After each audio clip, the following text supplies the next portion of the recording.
Hi everyone, today we're going to be learning about Addison's disease, which is a condition characterized by the insufficient production of adrenal cortex hormones, particularly cortisol and aldosterone. In this video, we're going to be covering the anatomy and physiology of the endocrine system, particularly the adrenal glands, as well as the pathophysiology of Addison's disease, its key signs and symptoms, why they occur, diagnosis in the pre-hospital setting, as well as pre-hospital management. So the adrenal glands are situated superior to each kidney and are comprised of two layers, the adrenal cortex, which is the outer layer, and the adrenal medulla, which is the inner layer. The adrenal cortex can be further subdivided into three distinct zones, including the zona glomerulosa, zona fasciculata, and the zona reticularis. Cortisol is a glucocorticoid hormone that plays a significant role in deferring physiological processes within the human body. Cortisol regulates glucose metabolism by promoting gluconeogenesis and insulin resistance, and influences the cardiovascular system and blood pressure by increasing vasoconstriction and cardiac output. Cortisol secretion is normally regulated by a complex neuroendocrine system called the hypothalamic pituitary adrenal axis, or the HPA axis. When the body perceives stress, the hypothalamus releases a corticotropin-releasing hormone, CRH, which stimulates cells in the anterior pituitary gland to secrete adrenocorticotropic hormone, ACTH. ACTH will then travel through the bloodstream towards the adrenal glands and stimulate the zona fasciculata cells in the adrenal cortex to synthesize and release cortisol. Once there are sufficient levels of cortisol in the circulation, the release of ACTH and CRH will be inhibited via negative feedback. Additionally, aldosterone is secreted by the zona glomerulosa cells in the adrenal cortex and critically influences the regulation of sodium, potassium, water, blood pressure, and acid-base balances within the body. Aldosterone is secreted in response to increased quantities of renin and binds to the distal convoluted tubules in the nephrons of the kidneys. This stimulates the sodium-potassium pump, thus driving potassium ions down its concentration gradient from the bloodstream and into the tubules for excretion via urine. This pump also drives sodium ions from the nephrons into the bloodstream, and since water follows sodium due to osmosis, water moves into the bloodstream, leading to increased blood volume and blood pressure. Addison's disease is also referred to as primary adrenal insufficiency, as the inadequate production of cortisol and aldosterone occurs due to the destruction of the adrenal glands. The adrenal glands are commonly damaged due to antibody responses in autoimmune conditions.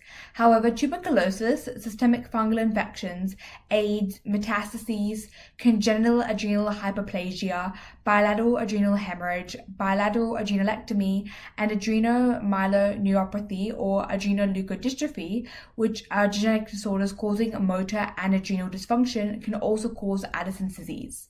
Diminished production of cortisol and aldosterone due to adrenal cortex dysfunction also impairs the negative feedback cycle, leading to increased secretion of CRH and ACTH. Decreased production of cortisol and aldosterone can engender numerous complications, which unfortunately manifest in patients through many non-specific signs and symptoms, such as fatigue, muscle weakness, abdominal pain, nausea, vomiting, hypotension, tachycardia, hyponatremia, hyperkalemia, hyperglycemia, and generalized hyperpigmentation across the body. How do these signs and symptoms occur? For fatigue, cortisol acts on the liver, muscle, and adipose tissue to promote gluconeogenesis, which is the production of glucose from non-carbohydrate sources such as free fatty acids and amino acids. Cortisol stimulates the breakdown of adipose tissue into fats and subsequently glycerol 3-phosphate, as well as the catabolism of muscle into protein and glucogenic amino acids in order to provide the liver with raw materials to produce glucose.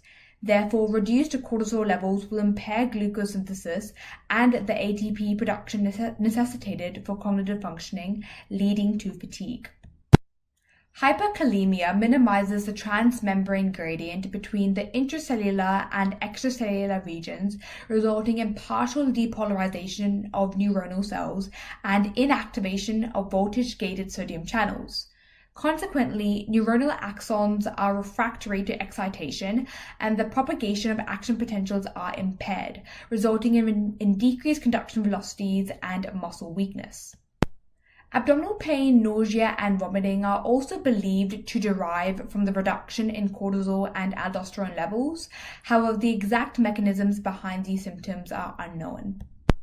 Aldosterone normally increases sodium reabsorption in the distal nephrons of the kidneys by promoting the transcription and activation of epithelial sodium channels, thereby increasing water reabsorption via osmosis, contributing towards a higher blood pressure.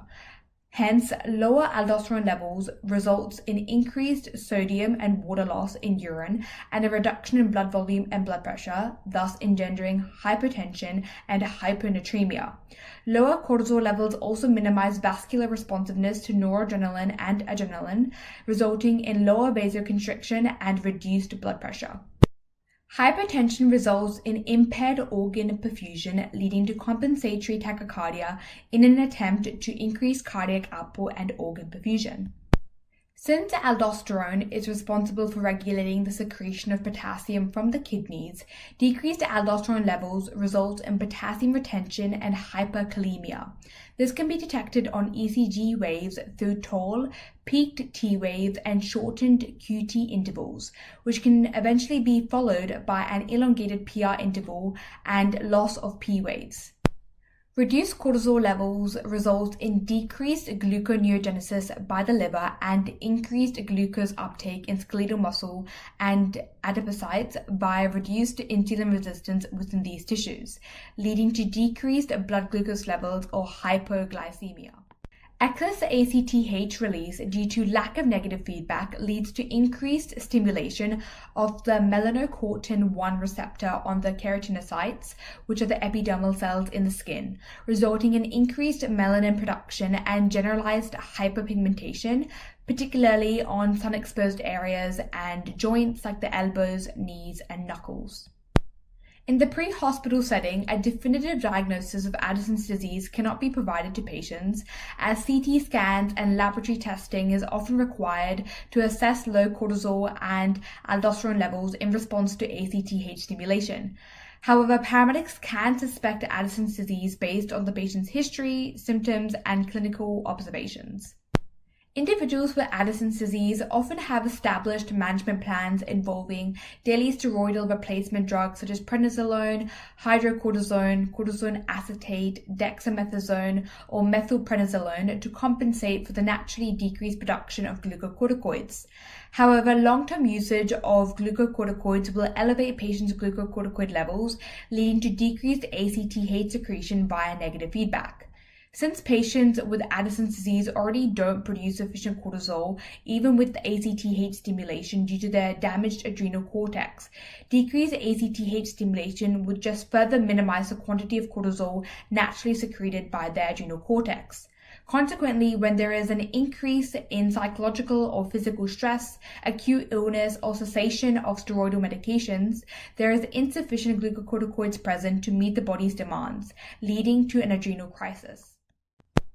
When treating patients, a thorough patient history and vital signs should be collected to establish if this is the patient's first presentation of Addison's disease or acute adrenal crisis, or both. If the patient has an existing management plan for their condition, that should be followed. If not, IV, IO, or IM hydrocortisone 100 mg should be provided for adults. The patient should also be treated symptomatically. Therefore, if they are dehydrated or hypotensive, IV saline should be provided in 10 ml per kilogram aliquots, maximum 250 milliliters, up to 20 milliliters per kilogram.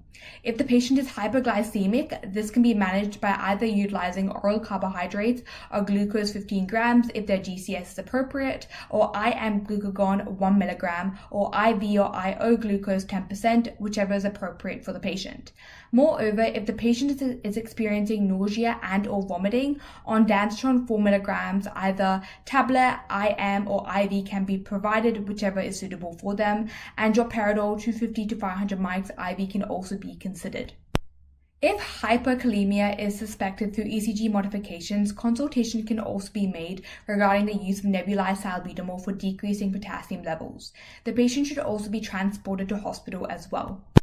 To summarize, Addison's disease or primary adrenal insufficiency is an endocrine disorder that results in the decreased production of cortisol and aldosterone due to the destruction of the adrenal glands, commonly due to autoimmune conditions. Patients can often present with various signs and symptoms, with many of them being non-specific, such as fatigue, muscle weakness, abdominal pain, nausea, vomiting, hypertension, tachycardia, hyponatremia, hyperkalemia, hyperglycemia, and generalized hyperpigmentation across the body. Pre-hospitally, we cannot provide a definitive diagnosis for Addison's disease, as CT scans and blood tests are often required. However, we can suspect it based on the patient's clinical presentation and history. Pre-hospital management involves following the patient's management plan, if they have one, or administering hydrocortisone, as well as treating the patient symptomatically for hypertension, hyperglycemia, nausea, and vomiting. Patient transportation to hospital is also required. Thank you so much for watching.